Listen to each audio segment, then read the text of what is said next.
पुदीने और धनिए की चटनी ਨੂੰ महफूज करने का बड़ा आसान ਜਿਹਾ तरीका मैं ਲੱਭ ਲਿੱਤਾ ਹੈਗਾ ਵੇ और किस तरह मैं सारा कुछ महफूज किया वे सारा कुछ ਤੁਹਾਨੂੰ मैं दसांगी मेरे नाल तुसी भी वीडियो देखो फिर अल्लाह ना लेके रेसिपी शुरू करने आ बिस्मिल्लाहिर्रहमानिर्रहीम अस्सलाम वालेकुम मेरी यूट्यूब फैमिली किवें हो तुसी सारे अल्लाह पाक तुहानू सारिਆਂ ਨੂੰ हमेशा खुश रखे रमज़ान शरीफ कल पहला रोज़ा वे तुहानू सारिਆਂ ਨੂੰ रमज़ान शरीफ की ढेर सारी मुबारक होवे तो जो रोज़े आते हैं तो साड़ी यही कोशिश होंगी है ज़्यादा टाइम साड़ा इबादत च गुजरे लेकिन जो ही जोहर की नमाज पढ़ने असर के करीब पहुँचे तक सानू इन्नी भुख लग गई होंगी है कि बस फिर तवज्जो नाल अफतारी वाल भी जा रही होंगी है अफतारी दिल करता हर चीज़ होवे लेकिन उस टाइम खाधी थोड़ी चीज़ जाती है जिहदे सब तो ज़्यादा जरूरी साड़ी सब्ज़ चटनी होंगी है सब्ज़ चटनी बनाने का रोज़ साको टाइम तो होंदा नहीं है इस वास्ते मैं तुहानू बना के इहनूं फ्रीज करने का तरीका दसांगी कि ताकि असीं पूरे रोज़े आराम नाल इहनूं इस्तेमाल कर सकांगे अल्लाह दा नाम लैके रेसिपी शुरू करने इत्थे तुसीं देख सकते हो मैं धनिया लिता है और पुदीना लिता है दोनों की मैं एक गट्ठी लै लीती है मतलब तुसीं कप भी लै सकते हो एक गट्ठी दे विचों साफ सुथरा मैं कढ़ लिता है धो के साफ कर लिता है इहदियां मोटियां डंडियां सारियां मैं उतार दित्तियां ने ते इहनूं असीं जग च पा देवांगे बिस्मिल्लाहिर्रहमानिर्रहीम मेरी पूरी कोशिश होंदी है तुहानू आसान तरीके दे नाल रेसिपी सिखा सकां और तुसीं भी कोशिश करया करो कि जल्दी नाल लाइक भी कर दिया करो तुहाडा काम है बस सबसक्राइब कर देना और जिन्होंने किया होया उन्हां दा दिल दी गहराइयां नाल शुक्रिया और नाल बैल आइकन नूं जरूर प्रेस करया करो उहदे नाल की हुंदा है रोज़ जिहड़ी मेरी वीडियो आंदी है उहदा नोटिफिकेशन तुहानू मिलता रहंदा और बिल्कुल फ्री च हुंदा है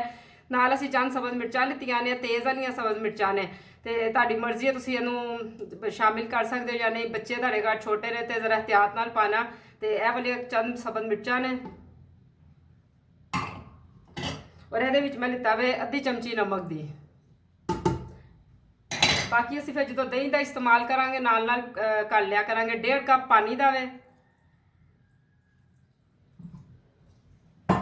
बस इन्नियां ही चीज़ां सानूं चाहीदियां ने इहनूं अच्छी तरह असीं ब्लेंड कर लांगे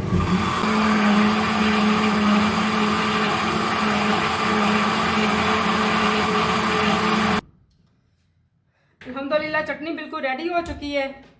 हुण असीं ਇਹ सांचे हर एक दे घर हुंदे हैगे ने बर्फ वाले सांचे है मैं हुणे अपने फ्रीजर चों बर्फ इहदी वेस्ट कर दी है ਇਹੋ ਜਿਹੇ सांचे तुसीं लै सकते हो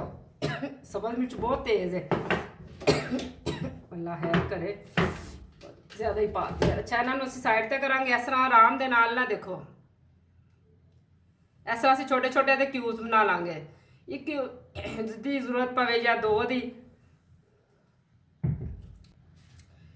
अल्हम्दुलिल्लाह तुसीं देख सकते हो दोवें सांचे साडे ने फुल हो गए ने उसके बावजूद भी मेरे को चटनी हजे बच गई है चंद दिन जरा भी असीं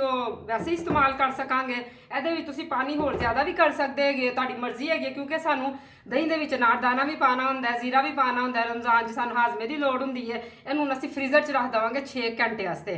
तो उस तो बाद वैसे रहना तो सारा महीना इन्हें फ्रीजर 'ਚ ही है लेकिन असीं ਇਹਨੂੰ दूसरी जगह शिफ्ट कर देवांगे फिर किसी बोल सांचे सानू चाहिए होंदे ने तो इस वास्ते सांचे असीं फारिग कर लवांगे इन्हों असीं 6 घंटे वास्ते फ्रीजर च रखन लगे हाँ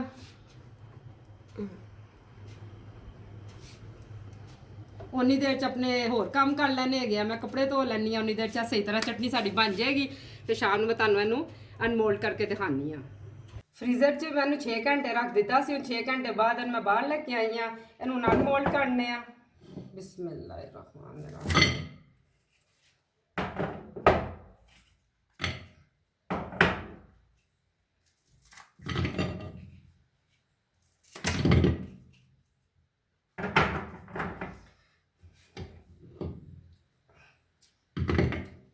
देखो हम कितना आसान काम साढ़े वास्ते हो गया ना सानूं पूरे रमज़ान दे विच इहनूं टेंशन हैगी है कि असीं हजे चटनी नहीं बनाई हैगी असीं यह काम करना वे नाल चटनी की भी फिक्र हुंदी हैगी है जिन्ने तुहाडे कोल मोल्ड होण तुसीं उन्ने आसानी दे नाल सारे तुसीं इहदी सैटिंग कर सकते हैगे फ्रीजर च बना के शापर च रख सकते हैगे किसी बोल च रख सकते हैगे जिस तरह भी तुहानूं आसान लगे रमज़ान शरीफ शुरू हो चुकिया वे हुण मैं भी तरावियां पढ़न की तैयारी च हैगी हाँ नहा के आई हैगी हाँ तुसीं भी नमाज पढ़ो और रब सोने का शुक्र अदा करो कि असीं सोने अल्हम्दुलिल्लाह असीं रमज़ान खैरो आफियत नाल दाखिल हो गए साढ़े काफ़ी प्यारे साढ़े नाल बिछड़ चुके ने